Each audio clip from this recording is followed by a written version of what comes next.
கல் இறக்கிற ஒரு விவசாயி சுடுதுன்னா நீ இதுக்கு மேல ஓட்ட போட்ட உன் மானங்கட்டு போயிட்டு இவ்வளவு பெரிய வெங்காயம் நாயரி இறக்கும் போது சுட வேண்டியதாடா பெரிய வீர. ஏய் வேணா வாடா துப்பாக்கி எடுத்து நாளைக்கு போய் இறக்குறேன் வாடா சுடுற.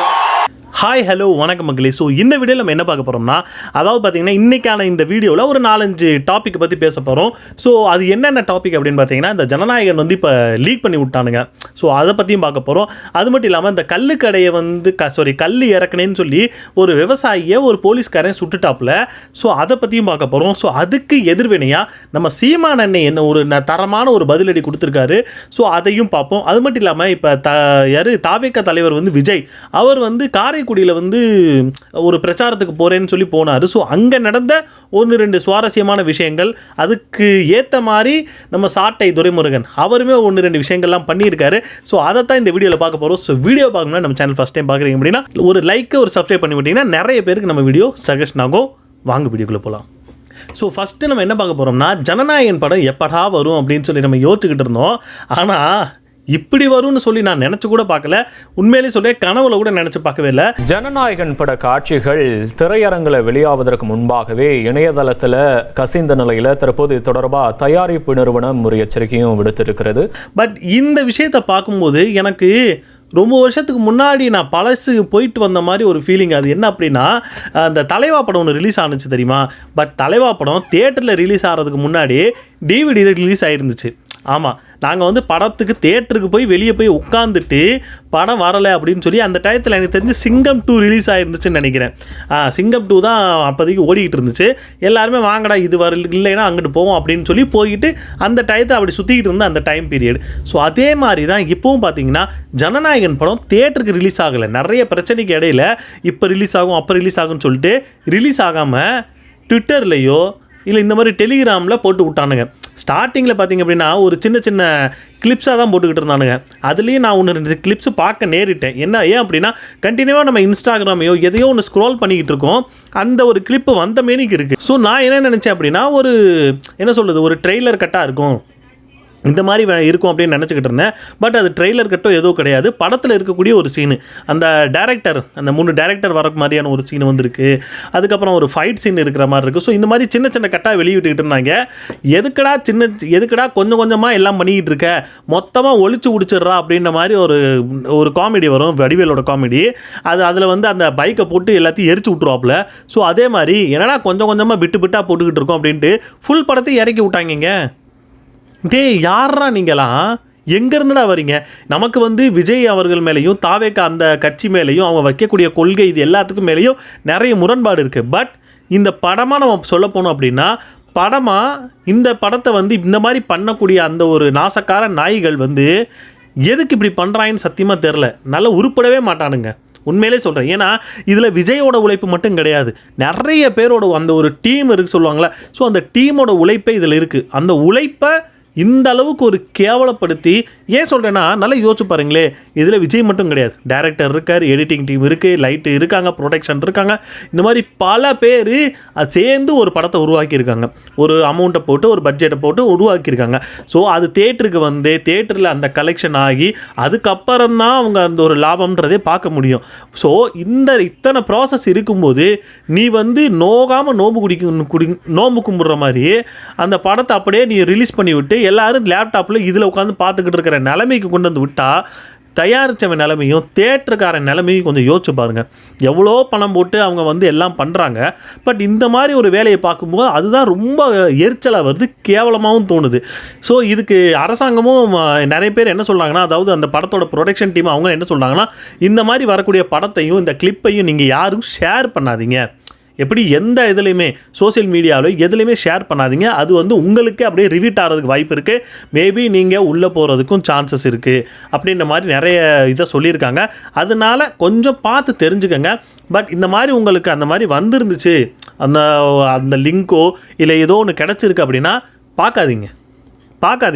ஏன்னா படம் என்டர்டெயின்மெண்ட் அப்படின்றது வந்து எங்கே போய் பார்க்கணுமோ அங்கே போய் பார்த்தா மட்டும்தான் அது என்ன சொல்கிறது, அது அந்த ஃபீல் நமக்கு கிடைக்கும். சும்மா டவுன்லோட் பண்ணிவிட்டு நம்ம பார்க்கணும் அப்படின்றதுக்காக பார்க்காதீங்க. குறிப்பாக விஜய் ஃபேன்ஸ் இதெல்லாம் பண்ணாதீங்க. ஏன்னா எனக்கு தெரிஞ்சு அவங்க பண்ண மாட்டாங்க. பட் சப்போஸ் அப்படி பண்ணுறீங்க அப்படின்னா, அப்படி தோணுதுன்னா பண்ணாதீங்க, வேணாம். மற்றவங்களையும் சொல்கிறேன், மற்ற எல்லாரையும் தான் சொல்கிறேன். ஸோ இப்படி ஒரு விஷயம் நடந்துச்சு. ஸோ இன்னொரு விஷயம் பார்த்தீங்க அப்படின்னா, கல்லுன்றது வந்து பார்த்தீங்க அப்படின்னா தமிழ்நாட்டில் மட்டும்தான் ஒரு போதை பொருள் அப்படின்ற மாதிரி ஒரு மைண்ட் செட்டை நமக்கு உருவாக்கி வச்சுருக்கானுங்க. அது ஆரம்பத்துலேருந்தே இந்த ஆட்சியாளர்கள் பண்ண அந்த ஒரு மிகப்பெரிய ஒரு நமக்கு பண்ண ஒரு துரோகம்னு கூட சொல்லலாம். ஏன்னா எல்லா இடத்துலையும் அது வந்து தப்பு அப்படின்னா அது ஓகேன்னு ஏற்றுக்கலாம்.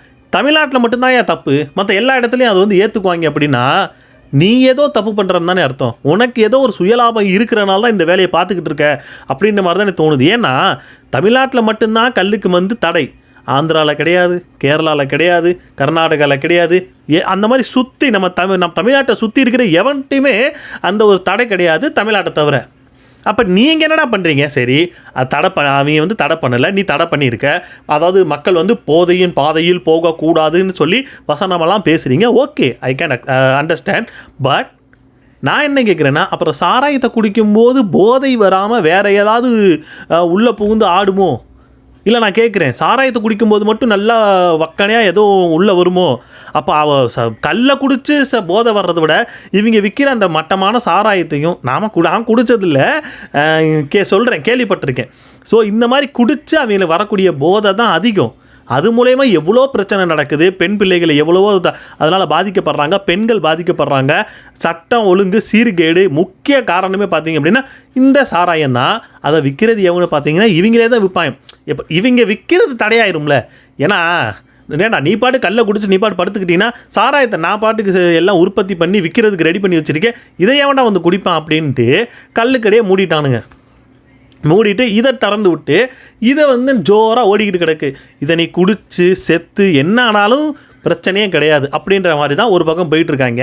ஸோ இது ஒரு பக்கம் இருக்கட்ட, இன்னொரு பக்கம் ஒருத்தர் வந்து இசைக்குன்னு நினைக்கிறேன், ஒரு விவசாயி, இசைக்கு பேரை மாற்றி சொல்லிட்டேன், எனக்கு பேர் அந்தளவுக்கு மைண்டில் நிற்கலைங்க. ஒரு விவசாயி, அவர் என்ன பண்ணுறாருன்னா, அவர் வந்து பனைமரம் வச்சுருக்காரு. அங்கே யாரோ கல் குடித்ததா சொல்லி ஒரு போலீஸ்கிட்ட சொல்லி, அந்த போலீஸு இங்கே வந்து நீ வந்து அந்த மரத்தில் வந்து கல் தானே கட்டியிருக்க, போய் இறங்கி எடு, அதை வந்து நான் செக் பண்ணணும் அப்படின்ற மாதிரி சொல்லி செக் பண்ண சொல்லியிருக்காப்புல. அப்போது இவரும் சரிங்க அதெல்லாம் நாங்கள் வைக்கலை அப்படின்னு சொல்லிட்டு இவர் ஏறி போய் எடுத்து காட்டலான்னு சொல்லி ஏறி இருக்கார். ஏறினவர் அங்கே ஏறிக்கிட்டு இருக்கும்போதே கீழே இருந்து போலீஸ்காரரு யார் ஏறுறாரோ அவருடைய அப்பாவை அசிங்கமாக திட்டியிருக்காங்க. பட் அந்த இடத்துல இன்னும் நல்லா ஒன்று கவனித்து பார்த்தீங்கன்னா, யாரோ அவங்களுடைய சொந்தக்காரங்க வெளியூர்லேருந்து இவங்க யார் இந்த பணம் மரம் ஏறுறாரோ, யார் வந்து போலீஸ்காரர் திட்டுறாரோ அவங்க வீட்டுக்கு விருந்தாளியே வந்திருக்காங்க, சொந்தக்காரங்க யாரோ வந்திருக்காங்க.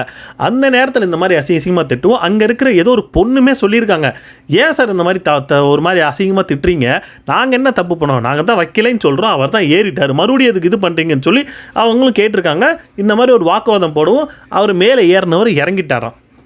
இறங்கவும் மறுபடியும் இவர் வந்து பார்த்தீங்கன்னா போலீஸ்கார் கொஞ்சம் அசிங்கமாக திட்டி இவருக்கு ஒரு மாதிரி கைகலப்பாயிருக்கு. அதில் 2 பேருமே உருண்டுருக்காங்க, கட்டி உருண்டுட்டாங்க. ஸோ அப்போது போலீஸ்கார் தலையில் ஏதோ பற்றுச்சு போல் இருக்குது. அந்த உருண்டும் போது அவர் நெத்தியில் ரத்தம் வந்துருச்சுன்னு சொல்லிட்டு இவர் கையில் இருந்த கன் எடுத்து யார் அந்த பனைமரத்தில் ஏறினாரோ அவர் காலில் கண்ணா பின்னா சுட்டுருக்காரு. 4 குண்டு சுட்டிருக்காரு. ஒன்று மேபி தப்பிச்சு போயிருச்சான். அப்போது அந்த இடத்துல பின்னாடி நின்றுக்கிட்டு இருந்த அந்த பொண்ணு யார், அவங்க சொன்னாங்க பார்த்தீங்களா, எதுக்கு இந்த மாதிரிலாம் நீங்கள் திட்டுறீங்க அப்படின்னு சொல்லி சொன்னாங்களே. ஸோ அந்த பொண்ணுக்கு ஆள்லையுமே லைட்டாக உரசிட்டு போச்சு அப்படின்ற மாதிரி அந்த ஒரு பேட்டியில் நான் இப்போ பார்த்தேன். இந்த ரீசெண்டாக அந்த ஒரு இதில் பார்த்தேன். நான் என்ன கேட்குறேன், போலீஸ்க்கு இந்த அளவுக்கு ஒரு அதிகாரம் கொடுத்தது யார்? அதாவது கல் வித்தானான்னு தெரியாது, அதுக்கு சாட்சியும் கிடையாது, ப்ரூஃபும் இல்லை, நீங்கள் அதை கண்டும் பிடிக்கலை. எவனோ ஒருத்தன் போகிற போக்கில் ஏதோ சொல்லிட்டு போனான்னா இவர் அதை கேட்கணும்னு சொல்லிட்டு எனக்கு புரியல. ஏன் நார்மலாக வண்டியில் ரோட்டில் இவங்க எவ்வளோ பிரச்சனை நடந்துக்கிட்டு இருக்குங்க, எவ்வளவோ பிரச்சனை நடக்கும், அதெல்லாம் அவங்க கண்ணுக்கு தெரியாது. இந்த ரோட்டில் ஹெல்மெட் போடாமல் போவாங்கல்ல, அவனை லைசன்ஸ் இல்லைன்னு சொல்லி பிடிச்சி இது பண்ணுறது. அப்புறம் ரோட்டில் நல்லா கவனித்து பார்த்தீங்கன்னா ஒரு கடைக்கோ இல்லை ஒரு ஒரு ஆஸ்பத்திரிக்கோ எமர்ஜென்சின்னு சொல்லிட்டு வண்டியை கொஞ்சம் ரோட்டுக்கு பக்கத்தில் அந்த கோட்டை தாண்டி வெளியே நிப்பாட்டிட்டு நம்ம வந்து ஒரு அவசரத்தில் ஒரு எமர்ஜென்சியில் தான் உள்ளே போயிருப்போம். அந்த நேரத்தில் எங்கிட்டிருந்து வருவாங்கன்னு தெரியாது. இந்த இதுலேயே ரொம்ப கரெக்டாக வேலை பார்க்குறது யாருன்னு பார்த்தீங்கன்னா இந்த வண்டி தூக்குவாங்க இல்லை அவங்க மட்டும்தான். ஏன் இவ நிப்பாட்டிட்டு இப்படி தான் உள்ளே போய் திரும்புறதுக்குள்ளே வண்டியை தூக்கிட்டு ஓடிடுவானுங்க. கேட்டால் நீ வந்து அந்த கோர்ட்டுக்கு இங்கிட்டு வச்சுன்னு இந்த வக்கனையெல்லாம் பேச தெரியவங்களுக்கு மற்ற எதையுமே பண்ண மாட்டானுங்க. இந்த ஒரு இதில் மட்டும்தான் கரெக்டாக அவங்க வந்து வேலை பார்ப்பாங்க.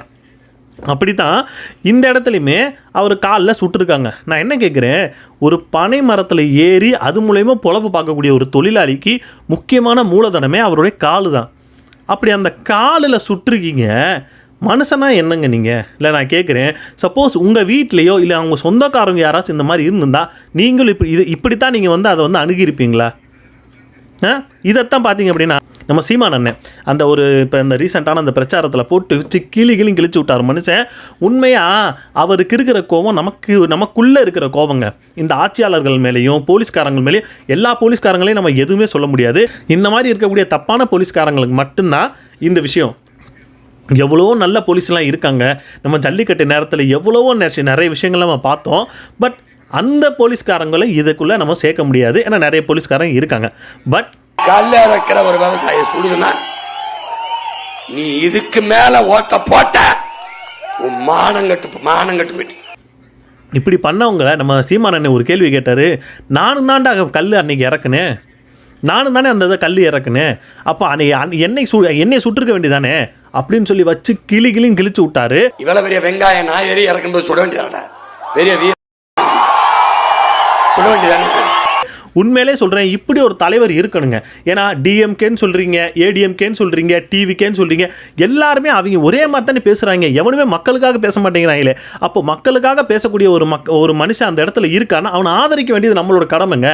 எல்லா இடத்துலையும் இப்போ இந்த ஒரு விஷயம் நடந்துச்சா, இந்த மாதிரி ஒருத்தர் வந்து கல் இறக்கன்னு சொல்லி அவர் காலை சுட்டாருன்னு சொன்னோன்னே முதல்ல கோவப்பட்டது யார்? நம்ம அண்ணன் தான். நம்ம அண்ணனுக்கு தான் வலிக்கும், வேறு யாருக்கும் வலிக்க போகிறது கிடையாது. வேணா வாடா, ஏய் வேணா வாடா, துப்பாக்கி எடுத்து நாளைக்கு போய் இறக்குறேன் வாடா சொல்றேன். அவங்க உண்டு, அவங்க வேலை உண்டுன்னு கிளம்பி போயிடுவாங்க. மற்றவங்களுக்கு யாருக்கு எந்த ஒரு இதுவுமே கிடையாது. ஆனால் நமக்கு ஒரு பிரச்சனைனாவோ, நமக்கு ஏதாவது ஒரு வலினாவோ, இல்லை இந்த 8 வழிச்சாலை அப்படின்னா நம்ம அண்ணன் சீமான் அண்ணன் தான் வரணும். இந்த இப்போ கல்லு கிடையா, அந்த கல்லில் அந்த சுட்டாங்களா, அதுக்கு நம்ம அண்ணன் சீமான் வரணும். பரந்தூரில் விமான நிலையம் வருதா, அதுக்கு சீமான் அண்ணன் வரணும். துப்புரவு தொழிலாளர் பிரச்சனையா, சீமான் அண்ணன் கூப்பிடு. செவிலியர் எல்லாத்துக்கும் நம்ம அண்ணன் வரணும். ஆனால் ஓட்டு போடும்போது மட்டும் இவ்வளோ நாள் நாங்கள் ஓட்டு போட்டோம் ஜெயிக்கலை, இந்த வாட்டி நாங்கள் டிவி கேக்கு போடுறோம். நீ எந்த அளவுக்கோ போடு, யாருக்கு வேணால் போடு. எனக்கு கேட்குறப்பெல்லாம் செம்ம டென்ஷன் ஆகுது.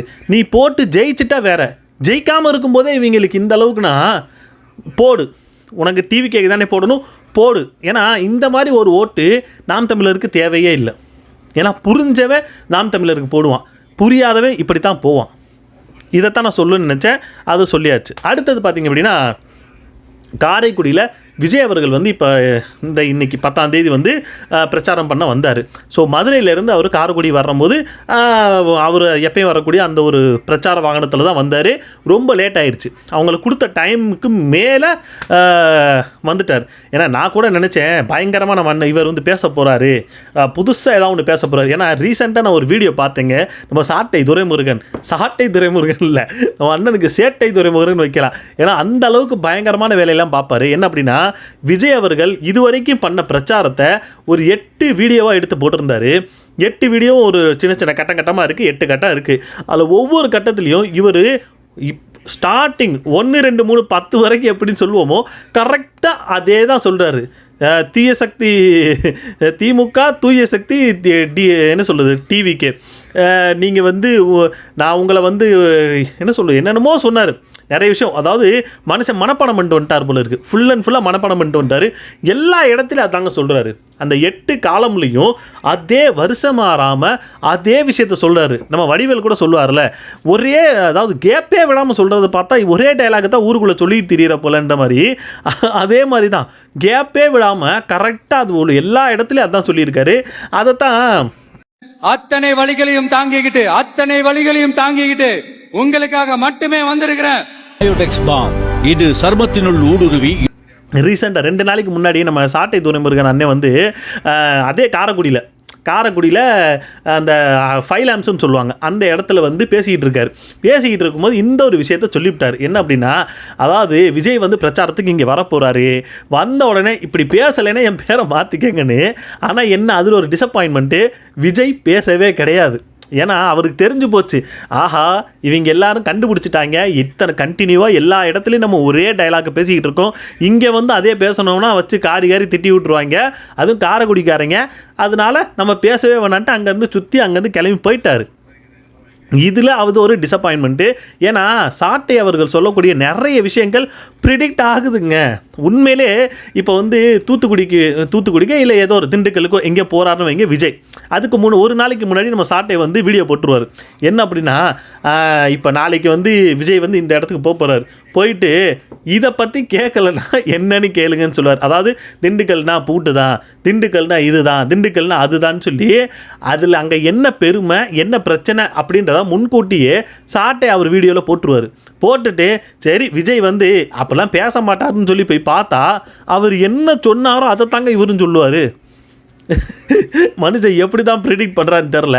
ஸோ இந்த மாதிரி கண்டினியூவாக ப்ரிடிக்ட் பண்ணுறதை பார்த்து நமக்கு தெரிஞ்சு போச்சு, ஓகே சாட்டை என்ன சொல்கிறாரோ அதை தான் நாளைக்கு வந்து விஜயும் சொல்ல போகிறாரு அப்படின்ற ஒரு மைண்ட் செட்டு நமக்கு கொண்டு வந்துட்டார் அந்த மனுஷன். ஸோ அந்த மாதிரி தான் இன்றைக்கி அதை தான் பேச போகிறாருன்னு நினச்சா டைம் இல்லை அப்படின்னு சொல்லிட்டு அந்த தேவர் சிலை இருக்குது, முத்துராமலிங்க தேவர் சிலை இருக்குது. ஸோ அதை அப்படியே சுற்றிட்டு விஜய் வந்து கிளம்பி போயிட்டாப்புல, டாட்டா கான்ட்டு கிளம்பிட்டாங்களே. பட் அதில் ஒரு டிசப்பாயின்மெண்ட் என்ன அப்படின்னா, பேசியிருக்கணும், ஏதாவது ஒன்று பேசியிருக்கணும். பட் அங்கே நடந்த சில சுவாரஸ்யமான விஷயங்கள் அந்த ஒரு விஷயத்த சொல்லணும். என்ன அப்படின்னா, இப்போ தாவேக்கா வந்து எதுக்கு தற்குறின்னு சொல்கிறோன்னு அதில் புரிஞ்சுக்குங்க. சரிப்பா அவங்க வந்து சரியான ஒழுக்கமான பசங்க தான், சரி அது வந்து தப்பே கிடையாது, அவங்க ஒரு நல்ல ஒரு எல்லா இதுலேயுமே கரெக்டாக இருக்கக்கூடிய பசங்க தான்.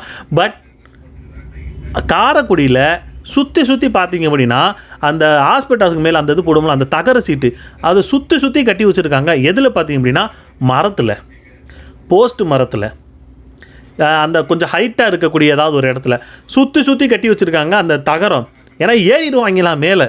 இப்போ தெரியுதா, நாங்கள் சொல்லலை இந்த விஷயத்தெல்லாம், நாங்கள் பண்ணலை அந்த விஷயத்தை, நாங்கள் அந்த இது சொல்கிறோம், இந்த மாதிரிலாம் பண்ணாதீங்கன்னு சொல்கிறோம். ஆனால் அவங்க கட்சிக்காரங்களே அவங்க சேர்ந்தவங்களே பாதுகாப்பு கருதி இந்த மாதிரிலாம் பண்ணியிருக்காங்க அப்படின்னா யோசிச்சு பாருங்க இவங்க எந்த மாதிரி நிலைமையில் இருக்காங்க அப்படின்றத. அது மட்டும் இல்லைங்க, இப்போ இன்றைக்கி அந்த விஜய் பிரச்சாரத்தை வந்தாங்களே, எனக்கு அந்த 2 விஷயத்தில் எனக்கு செம்மையாக விஜய் மேலே விட அந்த விஜய் ரசிகர்கள் மேலேயும் தொண்டர்கள் மேலேயும் செம்ம காண்டு. என்னென்னா சைக்கிளில் வந்தாருங்க, நீங்கள் பார்த்துருப்பீங்க அந்த சைக்கிள் ஷோ அந்த வரும்போது பார்த்துருப்பீங்க, ஒருத்தன் மாலையை போட்டு பிடிச்சி இழுத்துட்டாங்க விஜயை. ஆமாம், நான் கூட நேற்று அந்த வீடியோவில் சொல்லியிருப்பேன், NDTVயில் அந்த ரிப்போர்ட்டரு துண்டை போட்டு அப்படியே கழுத்தை தரன்னு இழுத்துட்டான்னு சொல்லி. அதே மாதிரி அதே வேலையை தான் இவர் சைக்கிளில் போயிட்டுருக்காரு. நான் மாலையை போட்டே ஆவேன்னு சொல்லி ஒரு 20 கிலோ மாலையை தூக்கிட்டு வந்து அவர் கழுத்தில் போட்டு இழுத்துட்டேன். அவர் விழுக போயிட்டாருங்க. அங்கே இருக்கிறவங்களாம் டென்ஷன் ஆகி அடிக்க போயிட்டாங்க.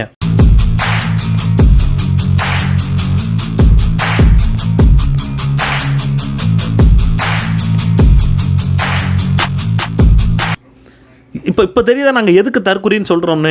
அவனுக்கு தான் என்ன பண்ணுறோன்றது தெரியாத ஒரு வேலையை தான் மறுபடியும் பண்ணும்போது அப்போ அவனுக்கு தற்குறின்னு சொல்லாமல் வேறு என்னன்னு சொல்கிறது. அது மட்டும் இல்லாமல் விஜய் வந்து அந்த இடத்துல எதுக்கு சைக்கிள் எடுத்துகிட்டு போனாருன்னு தெரில. ஏன்னா அந்த இடத்துல கட்டுங்கடங்காத கூட்டம் இருக்குது. அவ்வளோ கூட்டத்தையும் கண்ட்ரோல் பண்ணி கொண்டு போகிறதே ஒரு மிகப்பெரிய விஷயம். அதில் இவர் சைக்கிள் ஓட்டிட்டு வந்து போய் விழுந்து ரொம்ப அது கொஞ்சம் பார்க்குறதுக்கு கொஞ்சம் பாவமாக இருந்துச்சுங்க. எதுக்கு தேவையில்லாத வேலையெல்லாம் பார்த்துக்கிட்டு இருக்காரு.